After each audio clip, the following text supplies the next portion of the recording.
ఈరోజు లేచినప్పటి నుంచి టైం అస్సలు బాగాలేదండి. ఎందుకంటే లేవగానే కరెంటు పోయింది. మబ్బులు ఎలాగోలో పని చేసుకున్నాము.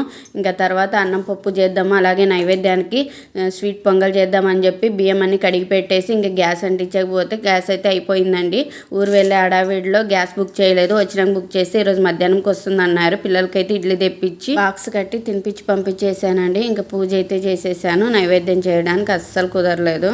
అందరి లైఫ్లో ఒకసారి అయినా ఇలా జరిగింటుంది కదా. నమః శివాయ, నమః శివాయ, హర హర శంకర, నమః శివాయ. ఇంకా నైవేద్యం పెట్టడానికి వీలు కాలేదు కదా, అందుకని డ్రై ఫ్రూట్స్ పాలు పెట్టి పూజ అయితే చేశాను. ఇంకా గుమ్మాల దగ్గర దీపాలు అయితే పెడతానండి. మామూలు పూజ చేసేటప్పుడు పెడతాను, కానీ కార్తీక మాసంలో డైలీ పెట్టుకుంటానండి. ఇంకా దీపాలు కొండెక్కకోకుండా ఉండడానికి మనకి కూల్ డ్రింక్స్ బాటిల్స్ వస్తాయి కదా, అవి కట్ చేసి ఇలా అయితే పెడతాను, గాలికి కొండెక్కవు.